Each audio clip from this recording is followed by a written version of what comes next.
अपने पसंदीदा शो के फुल एपिसोड देखने के लिए अभी डाउनलोड करें दंगल प्ले ऐप।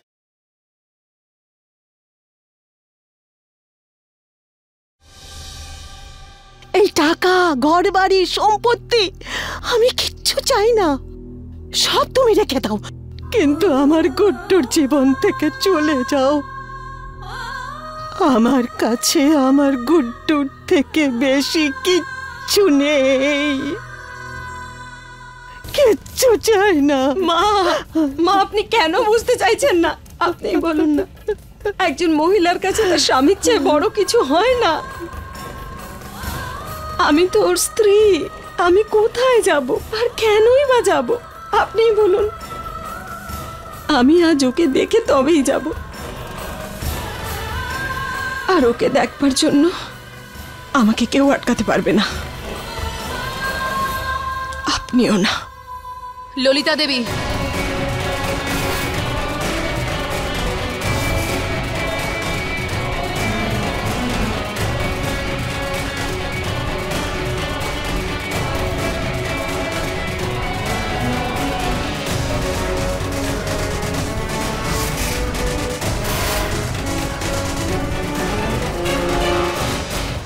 মিশ্রবাবুর শরীরটা ঠিক হয়ে যাক, তারপরও যা সিদ্ধান্ত নেবে আমরা সেটাই মেনে নেব, কিন্তু আপাতত আমার মায়ের সিদ্ধান্তই হলো শেষ কথা।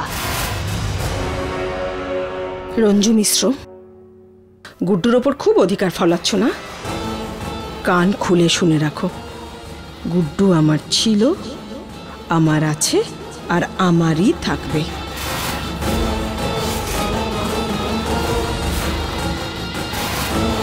আর তোমরা সবাই এটা ভেবো না যে গুড্ডুর এই অবস্থা বলে আমি তোমাদের সবাইকে ছেড়ে দেব। কালকের দিনটা শেষ দিন, আমার বাড়ি তোমরা খালি করে দেবে, না হলে জিনিসপত্র নিয়ে রাস্তায় ফেলে দেব।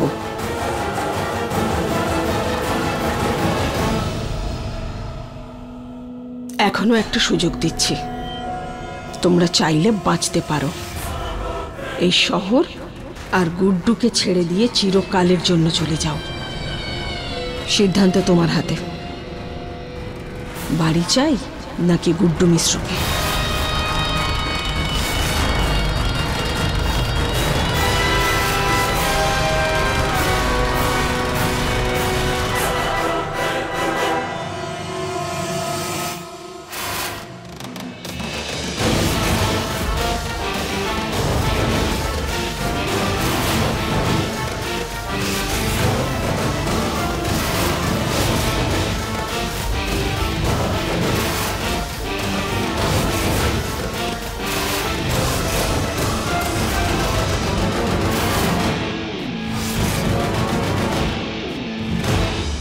হয়তো আপনি আমার কথাটা এখনো ঠিক করে বুঝতে পারছেন না। আমি বললাম যে মায়ের সিদ্ধান্তই শেষ কথা। ভালো হবে নিজের সম্মান নিয়ে আপনি এখান থেকে চলে যান।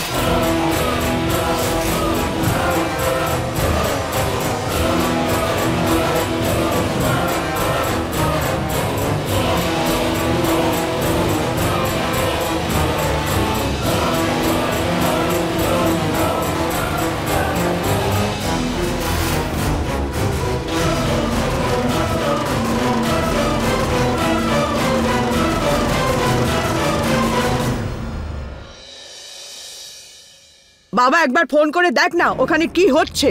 তোর বাবা তো ওখানে নিশ্চয়ই ব্যস্ত আছে, কিন্তু বৌমা তো ফোন করতে পারতো না। আমি আবার কি সব ভাবছি এখানে বসে। আরে বৌমা যদি চিন্তাই করতো তাহলে একটা ফোন করতে পারতো। চিন্তা আছে নির্মলা, সেই জন্যই তো নিজের বিব্রত পরিবারকে ছেড়ে আমাদের এখানে ফিরে এসেছে। আমি বলেছিলাম বৌমা থেকে যাও, তুমি তোমার শাশুড়ি সব সামলে নেবে, কিন্তু না, বললে যে বাবা এখানের থেকে বেশি প্রয়োজন আমাদের বিশেষ বাবুর, তাই সব ছেড়ে চলে এলো। শালু, তোমার বাবার শরীর কেমন আছে? কিছু ঠিক করে বোঝাই যাচ্ছে না। ডক্টরও বললেন যে কাল সকালে সব রিপোর্ট আসার পরেই জানা যাবে সবকিছু। তাহলে তোমার ওখানে থাকা উচিত ছিল, আমি তো এখানে ঠিক আছি। বিশেষ ওখানে মা আছে, ঠাম্মা আছে, বুলবুল আছে, ওরাই সব সামলে নেবে। সামলে নেবে কি বলছো? সব সামলে নিয়েছে এই কথা বলো। নাটক করবার জন্য ললিতা মিশ্র ওখানে চলে এসেছে, কিন্তু আজ রঞ্জু বৌদি, বুলবুল আর মাসিমা এমন বলা বলেছে, এমন তাড়া দিয়েছে না যে পালিয়ে বাঁচে না। এই কাজটা ওদের আগেই করা উচিত ছিল। হ্যাঁ, আরে খুব সাংঘাতিক মহিলা তো ওই ললিতা মিশ্র।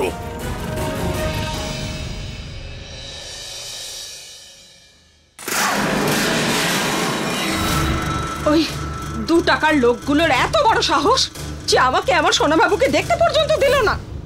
ওই বুড়িটা আমাকে আটকালো।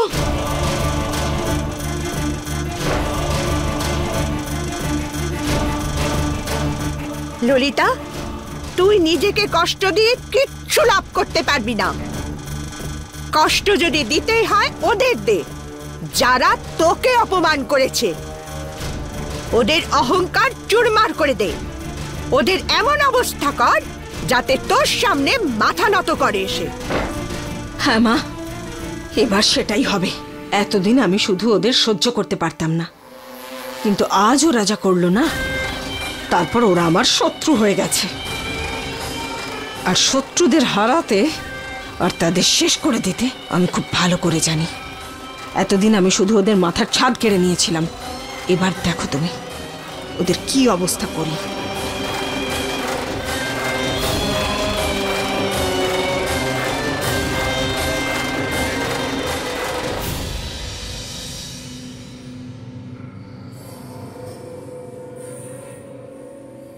মা, তুমি এত চিন্তা করো না। ডাক্তারবাবু তো ভেতরে গেছেন, উনি যেই বাইরে আসবেন আমরা জানতে পেরে যাবো যে মিশ্রবাবুর শরীর এখন কেমন আছে।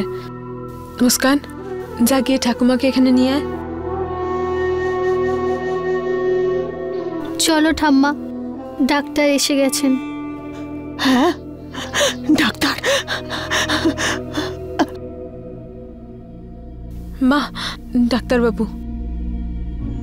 ডাক্তারবাবু, গুড্ডুবাবু এখন অনেকটাই সুস্থ, আপনারা দেখা করতে পারেন। কিন্তু খেয়াল রাখবেন, ওনার সামনে কিন্তু এমন কোনো কথা বলা যাবে না যার কারণে ওনার স্ট্রেস বাড়ে। আরও একটা কথা, ওনার শরীরের ডান দিকটা প্যারালাইজড হয়ে গেছে।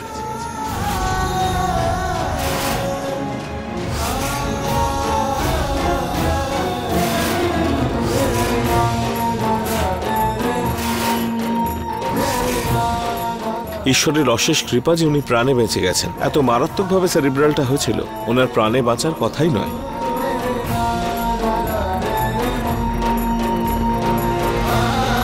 এখন বেশ কিছুদিন উনি ওনার ডান হাত পা ব্যবহার করতে পারবেন না। রাইট সাইড প্যারালাইজড হওয়ার কারণে ওনার হুইল চেয়ারের প্রয়োজন পড়বে। আপনাদেরকেই ওনাকে সামলাতে হবে, ওনাকে সাহস দিতে হবে। হে ভগবান, নিয়তি আমার গুড্ডুকে আর একটা পরীক্ষায় ফেলে দিল। আর কত পরীক্ষা দেব আমরা? দয়া করে আপনি সামলান নিজেকে। মুস্কান, মাকে একটু দেখ।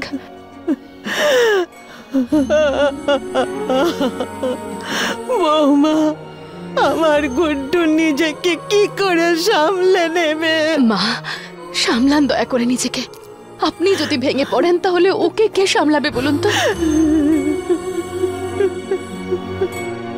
আর ও তো এই লড়াইয়ে আজ আর একা নেই মা, আমরা সবাই আছি তো। আর যখন ও নিজের লোকেদের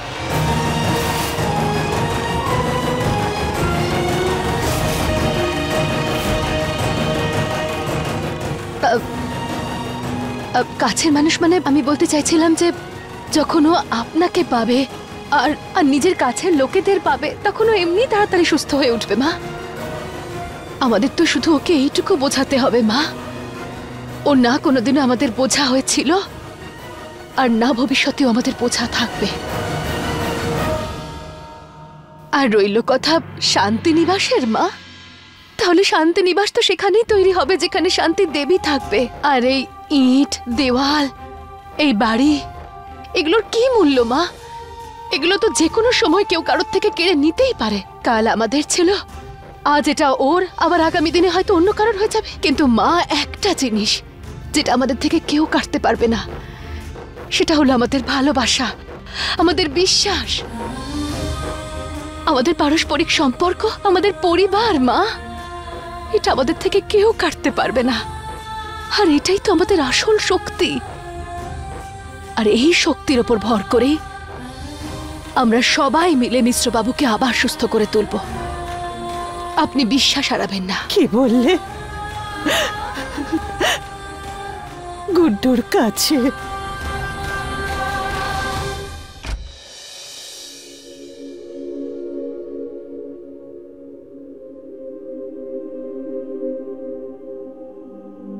গুড্ডু, সব ঠিক আছে, সবাই তোর সঙ্গে আছে, ভুবনও আছে।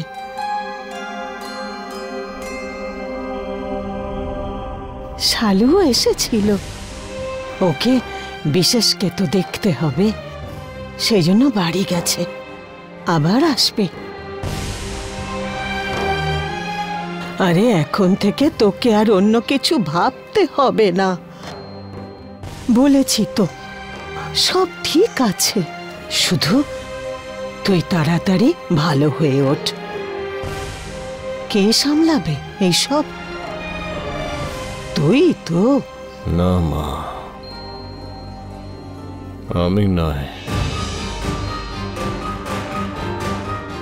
এখন থেকে তোমার বৌমা সবকিছু সামলাবে। রঞ্জু, আমি তোমার জন্য কোনোদিন কিচ্ছু করতে পারিনি, কিন্তু আজ আমি তোমায় কিছু বলতে চাই।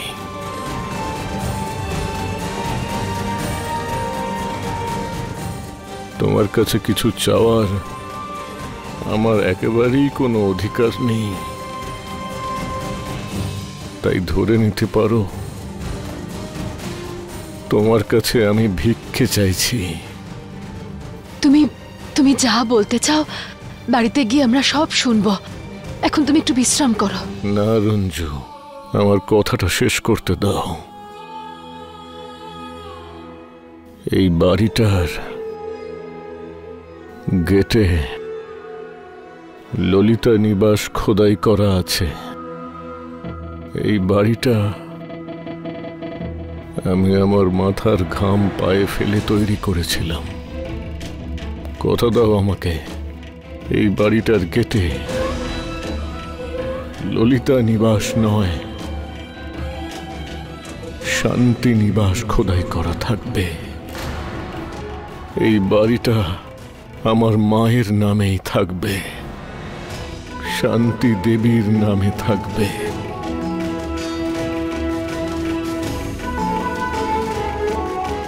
ওই মহিলাটা আমাকে ঠকিয়ে সব কিছু, ওই ঠকবাজ মহিলাটার থেকে সব কিছুর হিসেব নিতে হবে আমাদের। কথা দাও, এমনটাই হবে।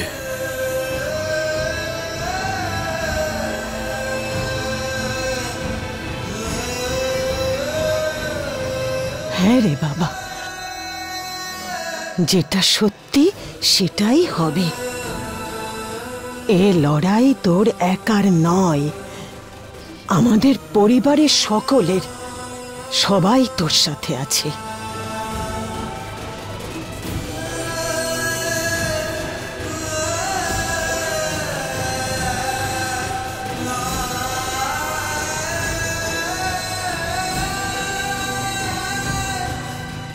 রঞ্জু, কথা দাও আমাকে।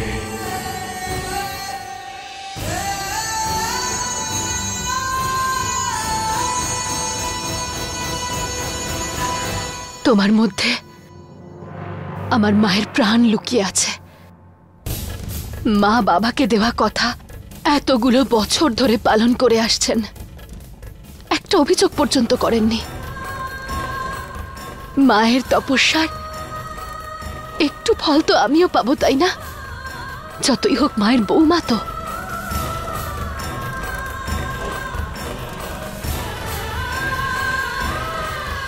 সেই জন্য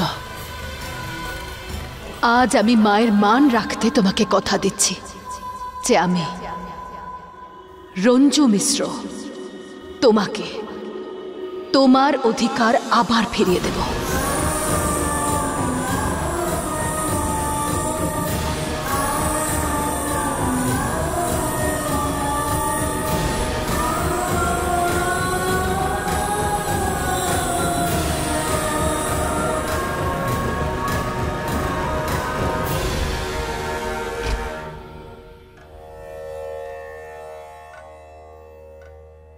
আয় বাচ্চু পান্ডে, এসো এখানে বসো।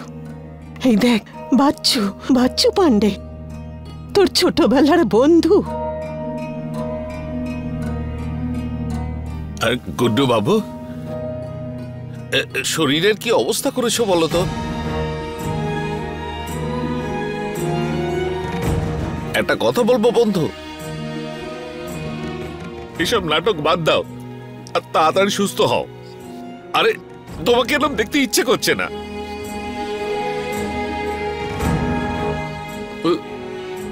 একদম ভালো লাগছে না।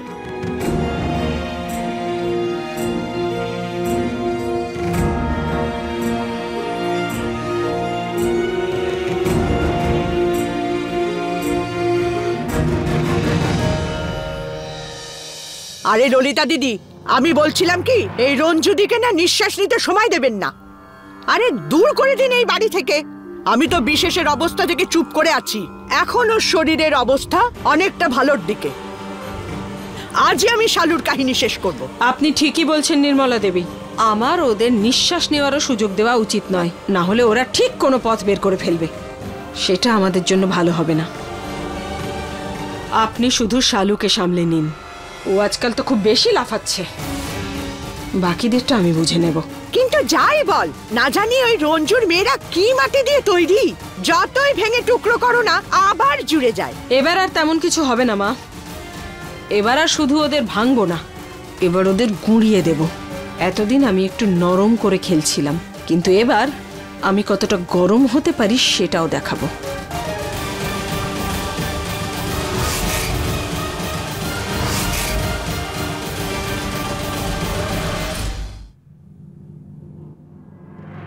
দরজা খোলা কেন?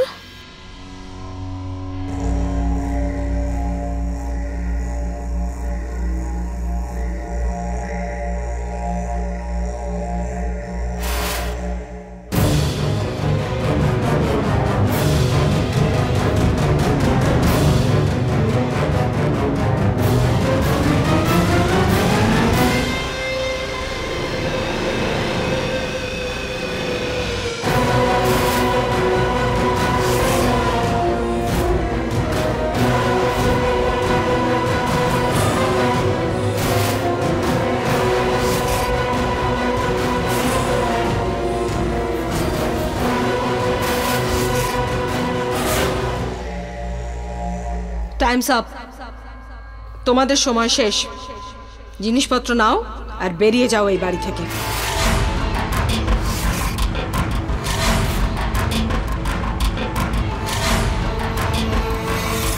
কিসের জন্য অপেক্ষা করছো?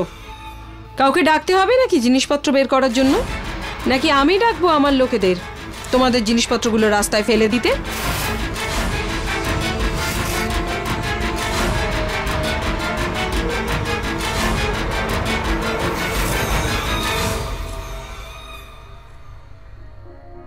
আমাদের জিনিসপত্র ফেলার জন্য বাইরে থেকে আপনাকে কাউকে ডাকতে হবে না ললিতা দেবী। আমি আমার বোঝা নিজেই তুলতে পারি, সারাটা জীবন ধরে তো তাই করে এসেছি। আর আজ আজ তো আমার মেয়েরাও আমার পাশে আছে। আপনি কিছুক্ষণ অপেক্ষা করুন, আমরা আমাদের জিনিসপত্র গুছিয়ে নিচ্ছি। টিয়া, মুস্কান, বুলবুল, যা জিনিসপত্র গুছিয়ে নে। ছলনাময়ী, আমার ছেলের সাথে প্রেম করার অভিনয় করেছো। আরে প্রেম তো দূর, তোমার মধ্যে যদি এতটুকু ভালোবাসা থাকতো না, তাহলে তুমি এত কিছু করতে পারতে না। তোমার এই লোভ আর লালসার পিছনে একটা বিষ লুকিয়ে আছে, যার ফলে দুই পুত্রের জন্ম হয়েছে। সর্বনাশ করে দিল আমার ছেলের জীবনটাকে। শান্তি মিশ্র,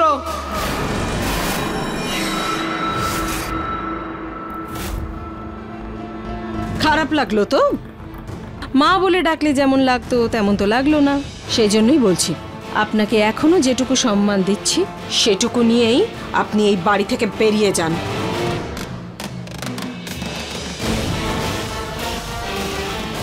ললিতা দেবী, আপনি আমার মাকে সম্মান করতে ভুলে গেলেও আমি কিন্তু আপনাকে আজও ললিতা দেবী বলে সম্বোধন করি।